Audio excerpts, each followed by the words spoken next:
Mister ladies நேயர்களே, வணங்கி மகிழ்கிறேன். இந்த வாரம் நம்ம பார்க்க போறது என்ன அப்படின்னாங்க, மூளை வளர்ச்சி இல்லாத குழந்தை. சார், இந்த மூளை வளர்ச்சி இல்லாத குழந்தை ஒரு மூளை வளர்ச்சி இல்லைன்றது மட்டும்தான் நம்ம எல்லாருக்கும் தெரியும். அது மாதிரி குழந்தைங்க இல்லாத வீடுல அதுல எவ்வளவு பாதிப்பு இருக்கு தெரியுங்களா? அந்த அப்பா அம்மா தன் வாழ்க்கையில் மனம் விட்டு சிரிக்க முடியாது. வீட்டுக்குள்ள சிரிச்சுக்கிட்டு இருக்குமோ அந்த குழந்தைய பார்த்தாங்கன்னா அத்தனை சகலமும் அடி வாங்கிடும். தன்னை சுற்றி என்ன நடக்குது, தான் எங்க இருக்கோம், எதுவுமே தெரியாமல் இருக்கிறது அந்த மூளை வளர்ச்சியில் அது ஆட்டிசம் சொல்லக்கூடிய அந்த வியாதி உள்ளவங்க.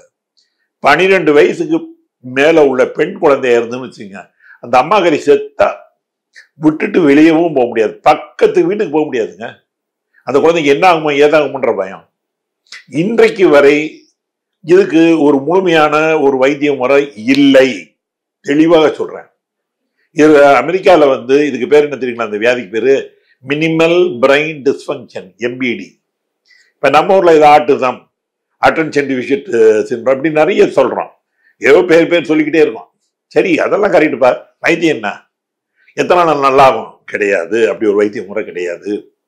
பட் எங்க அக்குபஞ்சர் வைத்திய முறையில இன்று வரை நம்ம யூனிட்ல சார் குறைந்தது ஒரு 3000 பிள்ளைங்க இன்னைக்கு நார்மல் வாழ்க்கையில நார்மல் ஸ்கூல்ல படிச்சிருக்காங்க. கேட்பதற்கு உங்களுக்கு அதிசயமா இருக்கும். ஏன்னா இது ஏன் வருதுன்னு நான் சொன்னேன்னா தான், இந்த ஆட்டிசம்ல இந்த குழந்தைங்க ஏங்க வருது, என்ன வருது அப்படின்றது எங்களுக்கு அலோபதியில நான் படிச்சிருக்கேன். நான் பேசிக்கலி அலோபதி டாக்டர். எங்களுக்கு சொல்லித்தரல, இன்று வரை தெரியாது. சார், அறிவு கம்மியா இருக்கு அப்படின்னு நம்ம ஜென்ரலா சொல்றோம். மூளை வளர்ச்சி கம்மின்னா அறிவு கம்மின்னு அர்த்தம். சார், ஆர்டிஸ்டிக் சைல்ட்ரன் படம் வரைகிற சில்ட்ரன் நான் பார்த்துருக்கேன் சார். அந்த குழந்தைங்க படமா வரையும், அப்படி கண்ணை ஒத்திக்கலாம் போல இருக்கும். சில பிள்ளைங்க பாட்டு கேட்டே இருக்கும். அந்த பிள்ளைங்க மியூசிக் போட்டாலே அந்த மியூசிக்கை பாட ஆரம்பிச்சிடும். அப்ப எப்படி அறிவில்லைன்னு சொல்றது? சரி, அதுக்கு என்னதான் பிரச்சனை, ஏன் அப்படி இருக்கு தெரியாது. இது தெரியாதனால இன்னைக்கு வரைக்கும் மூளையை நல்லா ஆக்குறதுக்குன்னு ஒரு மாத்திரை கூட மார்க்கெட்ல முழுமையா கண்டுபிடிக்கப்படல. எனக்கு தெரிய வல்லாரை ஒண்ணுதாங்க. அந்த வல்லாரையுமே 10% தான், அதுக்கு மேல கிடையாது. நம்ம கிளைம் பண்ணலாம், எனக்கு அப்படி தான். நான் சொல்றது யதார்த்தம். 44 வயதுல என்னோட மருத்துவ அனுபவத்தில் நான் சொல்றேன். அப்ப அதுவும் இல்லைன்னா அந்த குழந்தைங்க என்னதான் வைத்தியம் வரங்க. சரி, ஏன் வருதுங்க? எங்க காலகட்டங்கள் நாங்கெல்லாம் பாத்தீங்கன்னா ஊருக்கு ஒரு பிள்ளை இருப்பார் சார், ஆட்டிஸ்டிக் சைல்டு. ஊருக்கு ஒருத்தங்க இருப்பாங்க. இப்ப என்னடா, நான் விடிஞ்சு இருந்துச்சு, நான் என்னோட ஹாஸ்பிட்டலுக்கு போனாங்க, குறைஞ்சது 10 பிள்ளைங்க வராங்க ஆட்டிஸ்டிக் சைல்டு. த்ரூஅவுட் வராங்க. மெட்ராஸ் அது இதுன்னு இல்லை, எல்லாத்துலயுமே வராங்க. அதிலும் குறிப்பாக நான் வருத்தத்தோட சொல்றேன், கொங்கு மண்டலத்துல இது ஜாஸ்தி இருக்கு. அதுக்கு காரணம் தெரியல எனக்கு நீங்க வரைக்கும். நான் ரொம்ப சீரியஸா பார்த்துட்டு இருக்கேன். கொங்கு மண்டலத்தில் உள்ளவங்களுக்கு ரொம்ப பேர் இருக்கு. கோயம்புத்தூர், ஈரோடு, பவானி, அப்புறம் திருப்பூர், அந்த ஏரியா ஃபுல்லாவே நிறைய இருக்கு ஆட்டிஸ்டிக் சில்ட்ரன். ஏன்னே காரணம் தெரியலன்றாங்க. பட் அருமையான நேயர்களே, முதல்ல இந்த ஆட்டிசம்னா என்ன? ஆட்டோ அப்படின்னா செல்ஃப்னு அர்த்தம். அந்த பிள்ளைங்க, இந்த வியாதி உள்ள பிள்ளைங்க ஏதாவது பண்ண சொல்லுங்க, அழகா பண்ணிக்கிட்டே இருக்கும். ஆனா நீங்க போய் அந்த உலகத்துக்குள்ள போனா அது அளவு பண்ணாது. ஒரு அப்பா அம்மாட்ட கூட இருக்காங்க ஆட்டிஸ்டிக் சில்ட்ரன், நீங்க பார்த்துருப்பீங்க. ஆனா அது அப்பா அம்மான்னு கூட இல்லை, அடிக்கடி பார்த்த முகம்னு கூட இருக்கு. அடுத்து என்னடா, அதுவா எது வேணாலும் செய்யும், அது ரொம்ப அழகா இருக்கும் பார்க்கறதுக்கு. நீங்க செய்ய வைக்க முடியாது. ஒரு ஆர்டர் பண்ணீங்கன்னா அந்த பிள்ளை கேட்காது. இப்படி பண்ணு, அப்படி பண்ணா முடியாதுங்க. திடீர்னு எஞ்சி கொடுக்கணும்னு ஓடும், திடீர்னு எஞ்சி அதை பிடிச்சி இழுத்து போனீங்க. என்ன அதுல எங்க பிரச்சனை வருது அப்படின்னா, அருமையான நேயர்களே, மூளையில எந்த பாதிப்பும் இந்த ஆட்டிஸ்டிக் சைல்டுக்கு இருக்காது. யாராவது உன் பிள்ளைக்கு மூளை கோளாறு இருக்குன்னா நீங்க உண்மையிலே அவங்களை அறையலாம். ஏன்னா மூளையில கோளாறே கிடையாது, புரிதல் கிடையாது. நல்லா புரிஞ்சுக்கங்க. காக்னிட்டிவ் பவர்ன்ற புரிதல் கிடையாது. இப்ப நான் பேசிக்கிட்டு இருக்கேன், நீங்க என்கிட்ட பேசுறீங்க, நம்ம 2 பேரும் எதுக்கு உட்காந்து தலையாட்டுறது என்னங்க? நீ சொல்றது எனக்கு புரியுதுன்னு நான் உங்களுக்கு சொல்றேன், தலையாட்டுறது. இந்த புரிதல் அதுக்கு இருக்காது. அப்ப சொல்லி கொடுக்குற எந்த விஷயமும் அது மைண்ட்லயே ஏறாது. ஒரு 4 பேர் இருக்கிறப்ப இப்படி ஓடுறது தப்புப்பா, சோசியலைசேஷன் கிடையாது, தெரியாது. பேப்பரை பிடிச்சி கிழிக்கிறான், அதை பிடிச்சி உடைக்கிறான், தெரியாது, தப்புன்னு தெரியாது. சார், முதல்ல எச்சி ஊறிட்டே இருக்கு, அதை பார்த்துருக்கீங்களா நீங்க? அது என்ன தெரியுமா? ஏன் எச்சி ஊறிக்கிட்டே இருக்கு? சார், நம்ம எல்லாருக்குமே எச்சி ஊறும் சார். பேசும்போது நான் பாருங்க பேசிக்கிட்டே அப்படி முழுங்கிறேன். அந்த குழந்தைக்கு முழுங்கணும்னு தெரியாது. அல்ல வரல எச்சி வாயை திறந்துச்சுன்னா அதுதான் ஒழுங்கும். இந்த ஒழுங்குறது எதுக்கு உள்ளவே பார்த்தா அசிங்கம்னு அதுகளுக்கு தெரியாது. இந்த சோசியலைசேஷன் இல்லாததான் சார் ஆட்டிசம். Very simple. அதனால மூளையில கோளாறுன்னு நினைக்காதீங்க. அக்குபஞ்சர் இந்த இதை 2 அழகா சொல்றாங்க. மூளையில கோளாறே உள்ளது, அது ஒரு வகை. அதுக்கு பேரு டீஜெனரேட்டிவ் சேஞ்சஸ். ஆட்டிசம்ன்றது மூளை நல்லா இருக்கும், ஆனா அது வேலையை செய்யாது. அதுக்கு பேரு டிஸ்பங்க்ஷன். 80% 80 உள்ள ஆர்டிஸ்டிக் சில்ட்ரன்னாலே டிஸ்பங்க்ஷன் தான். வேற செரிபிரல் பால்சி, இந்த சிண்ட்ரோம், கிளீன்ஃபெல்டர் சிண்ட்ரோம், டவுன் சிண்ட்ரோம், இதெல்லாம் பாத்தீங்கன்னா வேற குரோமோசோம்ல ஏற்படக்கூடிய மாற்றங்கள், அந்த மூளையினுடைய வளர்ச்சியை கம்மியாகிறது, மைக்ரோகெஃபாலியன்றதெல்லாம் அது வேற. இது ஆட்டிசம்ல மூளை வேலை செய்யல, அவ்வளவுதான். சரி, அது எப்படி சார் வேலை செய்யலைன்னா, உண்மையிலேயே நம்ம முன்னோர்களை நினைச்சாங்க, அவ்வளவு பெருமையா இருக்கு. அவங்கெல்லாம் எப்படி பண்ணி வச்சாங்க, நம்ம அது எதையுமே ஃபாலோ பண்ணாம மஞ்சப்பைக்காரன்னு சொல்லி கிண்டல் பண்ணிட்டு இன்னைக்கு பிளாஸ்டிக்கை விட்டு திருப்பி மஞ்சப்பைக்கு தான் போறோம் சார். ரொம்ப மனசு வருத்தத்துல சொல்றேன் சார். ஒரு கர்ப்பமாகிற ஒரு பெண்ணினுடைய வாழ்க்கை 9 மாசம் 10 நாள் மொத்தம். என்ன சார் 10 மாதம் கிடையாது சார் அப்படின்னு நீங்க ஒரு கேள்வி கேட்கலாம். நம்மளுடைய காலகட்டம் எப்படின்னா, எல்லாருமே காயமே இது போய் அந்த இப்படி சொல்றவங்க கூட 25 ஆண்டுகளில் குயவனை வேண்டி அப்படிதான் சொல்றாங்க. அப்ப 10 மாசம் தான் எங்கேயுமே சொல்லப்படுது. அந்த 10 மாதம் என்ன சார் கணக்குன்னா, 3ஓட காலத்திட்டம் 28 நாள். இந்த 3 சம்பந்தப்பட்டதுதான் கருத்தரிக்கிறத கொடுத்தது. அதுல 10 நாள் 10 மாசம் பாத்தீங்கன்னா 280 நாள் தான். இன்னைக்கு வரைக்கும் எங்க அலோபதியில 280 நாள் தான் கணக்கு பண்ணுவாங்க. இந்த 200 நாள்ல குழந்தை பிறந்துரும். முன்னாடி பிறக்கலாம், நான் பின்னாடி பிறக்க விடக்கூடாதுனால இந்த டேட் சொல்லுவோம் நாங்க. இதுல இந்த 3 மாசத்துல இந்த உடம்புல என்ன நடக்குதுன்னு பாத்தீங்கன்னா, ஏங்க கர்ப்பசிரிங்க 3 மாதம் ஓவரா வாந்தி எடுப்பாங்க, மண்ணு திம்பாங்க, நம்ம இது சாம்பல் திம்பாங்க, புளிக்கிறத சாப்பிட. எதுக்கு? பைத்தியமே அவங்களுக்கு. படிச்சவங்க, டாக்டர்ஸ், ஈவன் கலெக்டரா இருக்கிற பொம்பளை கூட வாந்தி எடுக்குது. இது காரணம் என்னங்க?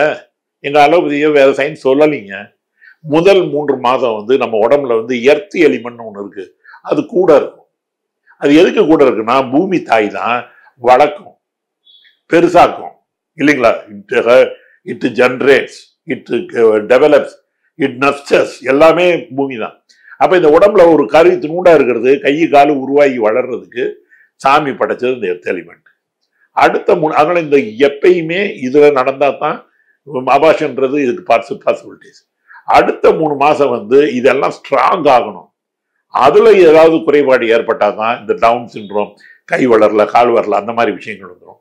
இந்த கடைசி 3 மாசம் இல்லைங்க, இது வுட் எலிமெண்ட், லிவருக்கானது. இவங்க தான் ப்ரோக்ராமிங். இந்த முதல் மாசம், முதல் வருஷம், முதல் டேட்ல இந்த பையன் இது பண்ணணும், ரெண்டாவது, எப்படி நம்ம வாழ்க்கையில ஒரு டெம்ப்ளேட் இருக்கு, அதை ஸ்கெடியூல் பண்றது கடைசி 3 மாசம்.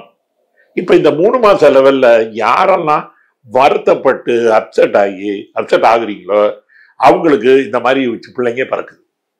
இந்த மாதிரி பிள்ளைங்க பிறந்ததுல 99% 6 மாசம் டு 9 மாசம் எந்த அப்செட்டா இருந்தீங்களா அப்படின்னு கேட்டா ஆமான்னுவாங்க. அப்செட் எல்லாருக்கும் இல்லைங்க, அதையும் சொல்லிடுறேன். ஆனா ஆணை எல்லாத்துலயும் 99% அப்செட் தான் இருக்காங்க. இதை புரிந்துதான் நம்ம ஆளுங்க எவ்வளவு பெரிய அறிவாளி பாருங்க. 5 மாசம் ஆச்சா வளகாப்பு போட்டு வீட்டுக்கு கொண்டு போயிடும். வீட்டுல அந்த அம்மா ராணி மாதிரி பாத்துக்கும் தான் பொண்ண. அப்பாவும் சரி அண்ணனும் சரி வெளியே போயிட்டு வந்தானா ஏதாவது வாங்கிட்டு வருவான் அந்த பிள்ளைக்கு. அப்ப போன்லாம் கிடையாதுங்க, சும்மா புழுன்னு போன் பண்றதுக்கு லெட்டருங்க. 15 நாளைக்கு ஒரு லெட்டர் வருங்க. ராணி மாதிரி உட்காந்துருப்பா அந்த பிள்ளை, ஜாலியா உட்காந்துருப்பா, எந்த கவலையும் இல்லை. இந்த காலகட்டங்கள்ல சார் 9வது மாசம் வரைக்கும் அப்பா அது வேலைக்கு போகணும். அதுக்கு எவ்வளவு ஸ்ட்ரெஸ், எவ்வளவு ஸ்ட்ரெயின். அப்ப அந்த பிள்ளைகளுடைய மனநிலை எவ்வளவு பாதிக்கப்படும், எப்படியெல்லாம் பாதிக்கப்படும். யாருக்கு தங்க அளவுக்கு மீறி அந்த பாதிப்பு ஏற்படுதோ, பாதிப்புல 2 பேர் உண்டுங்க. ஒரே மேட்டரா இருக்கும், நான் ஐயோன்னுவேன், அடுத்தவன் அப்படியானுவான். 2 பேரும் ஒரே மாதிரி பாதிக்கப்பட மாட்டோம் மென்டலி. இந்த ஐயோன்னு யாரெல்லாம் பாதிக்கப்படுறாங்களோ அவங்களுக்கு இந்த இது வந்துடும். சார் வளகாப்புன்னு ஒன்று ஏன் சார் போட்டான்? ஏன் கழுத்துல கவுரு போய் இது போடலாம்ல செயின்? ஏன் கையில போய் வளகாப்புன்னு ஒரு சிஸ்டம் வச்சான்?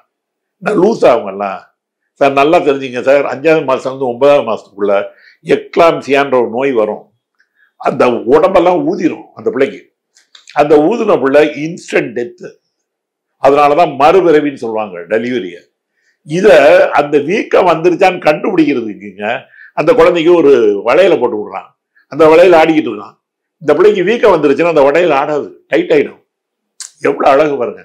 அப்ப உடனே அதை பார்த்து டக்குன்னு என்ன என் பிள்ளை எப்படி இருக்கு உடனே அப்ப அந்த காலத்துல மருத்துவ வச்சுருந்தாங்க, அவட்ட போய் கசாயம் வாங்கி கொடுத்து அந்த வீக்கத்தை அடிச்சிருவாங்க.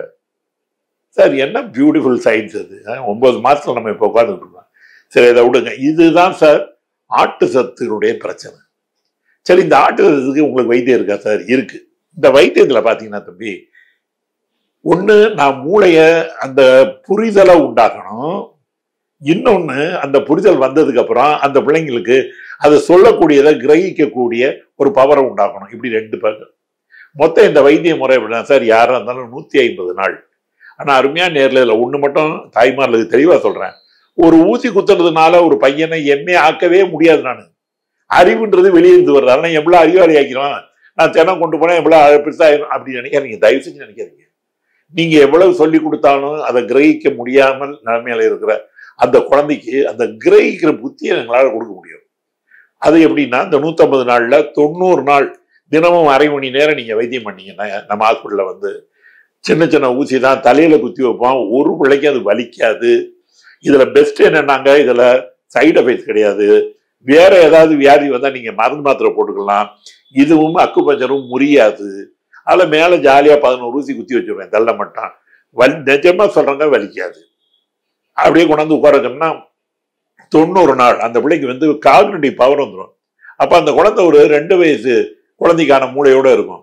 அதுக்கப்புறம் டெய்லி வைத்தியம் 60 நாள் தான். நீங்க அந்த 60 நாள்ல உங்க சைட்ல நீங்க என்ன சொல்லணும்னா, அந்த பிள்ளைக்கு சொல்லிக் கொடுக்கணும். எப்படி ஒரு சின்ன குழந்தைக்கு நீங்க சொல்லிக் கொடுப்பீங்களா, அது மாதிரி சொல்லிக் கொடுத்தீங்கன்னா அந்த 2 சேர்ந்து வேலை பார்க்கும்போது அந்த குழந்தைக்கு எல்லாமே புரியும். அம்மா இப்படி பண்ணா தப்புன்னா அந்த பிள்ளைக்கு தெரியும். அதுக்கு இப்ப ஆர்டிபிஷியல் அது தெரியாது, சுத்தமா தெரியாது. அப்ப அந்த புரிதலை நாம் 90 நாள்ல கொண்டு வந்துட்டு இந்த 60 நாள்ல நீங்க இதெல்லாம் பண்ணும்போது எல்லாமே நல்லா இருக்கும். எல்லா தாய்மாரும் தம் பிள்ளைங்க ஆர்டிபிஷியல் பிள்ளைங்க உடனே பேசணும்னு நினைப்பாங்க. இது இயல்பு, நான் குற்றமா சொல்ல. பட் இன்னும் மட்டும் நல்லா யோசிங்க. நம்ம முதல்ல அப்பா அம்மா எத்தனை வயசுல சொல்லுவான்? 8 மாசத்துல சொல்லுவான். எப்பங்க ஃபுல்லா பேசுவோம்? 2 வயசு தான் பேசுவோம். 8 மாசத்துல அப்பா அம்மா சொன்னே கிடுக்கிடுன்னு பேசிடுவோமா? 2 வயசு தான் பேசுவோம். அது ஒரு ப்ராசஸ். பேச்சுன்றதுங்க மூளையில இருந்து என்ன பேசணும்னு கமாண்ட் வரும். இந்த இடத்துல உள்ள தொண்டையில இருந்து அந்த சத்த குரல் வளையில இருந்து குரல் வரணும். இந்த நாக்கு இருக்கு பாருங்க, இது கரெக்டா வளையணும். இப்ப நான் இங்கிலீஷ் பேசும்போது ஏன் குரூடா இருக்கு, ஹிந்திக்காரன் என்ன துமாரா நாம் கேகே நான் கேட்கிறேன்னு வச்சுங்க, இதுக்கும் ஹிந்திக்காரன் பேசுறதுக்கு வித்தியாசம் இருக்கு. ஏன்னா என் நாக்கு அந்த சிலபஸுக்கு வளையாது, பழக்கல. நானும் ரொம்ப நாள் ஹிந்தி பேசி பழகினா அவனை மாதிரி பேசலான்னு வந்துடுவேன். அப்ப இதுலாம் நடக்கிற இந்த கோஆர்டினேஷனுக்கு 1 வருஷத்துக்கு மேலாகும். அல்ல எம்ல வந்தா ஊசி குத்தனை பேசவே இல்லை அப்படின்லாம் நினைக்காதீங்க தயவு செஞ்சு. எனக்கு தெரிய இந்த அளவுக்கு எந்த ரிசல்ட்டும் கொடுக்கறதுக்கு எனக்கு தெரிய ஒரு சிஸ்டம் இல்லைங்க. காரணம் 150 நாள்ன்றது மிகப்பெரிய காலகட்டம். வந்துட்டு போறதுன்றது கஷ்டம் தான். ஆனா நீங்க இதை ஒரு யஜ்ஞையா செய்யணும். உங்க பிள்ளைய கண்டிப்பா ஒரு நல்ல வாழ்க்கையை அது கொடுக்கறது செய்யணும். நான் எப்படி நினைப்பேன்னாங்க, ஒரு பேஷண்ட்டை நல்லாக்குனா ஒரு பேஷண்ட்டை நல்லாக்குனேன், ஆனால் ஒரு ஆர்டிஸ்டிக் சில்ட்ரனை நல்லாக்கணும், நான் சைல்டை நல்லாக்கணும், அந்த ஜென்ரேஷனே நல்லாக்கணுன்ற திருப்தி எனக்கு இருக்கும். அந்த பிள்ளைங்க நல்லானதுக்கு அப்புறம் அந்த அம்மா கண்ணில் கண்ணீரோட கேட்ட பேசும்போதுங்க, அதுக்கு நீங்க எத்தனை கோடி கொடுத்தாலும் அதுக்கு எனக்கு கிடையாது. அல்ல, இது ஒரு அழகான எந்த விதமான ஒரு சைடு எஃபெக்ட்ஸ் இல்லாத ஒரு பயமே இல்லாத ஒரு அளவு வந்துட்டு போறது தான். இதுக்கு மெனக்கிறது கூட ஒரு அப்பா அம்மா முடியலன்னா நம்ம ஒன்றும் செய்ய முடியாது. அதுல ஒரு நல்ல அக்குபஞ்சர் இருக்க டாக்டரை அவங்க இதில் பார்த்து நல்லபடியா பண்ணி அந்த குழந்தைங்களுடைய எதிர்காலத்தையே மாத்துங்க. அது இப்படி இருக்குன்ற அவசியம் இல்லை. அந்த குழந்தைங்க ஒரு ப்ரொடக்டிவ் சிட்டிசனா பல பேருக்கு பிரயோஜனமா தன்னைத்தான் பார்த்து கொள்ற ஒரு நிலைமையில வைக்கிறதுக்கு அக்குபஞ்சர் நிச்சயமா ஹெல்ப் பண்ணா. அடுத்த முறை சந்திருக்கேன். நன்றி, வணக்கம்.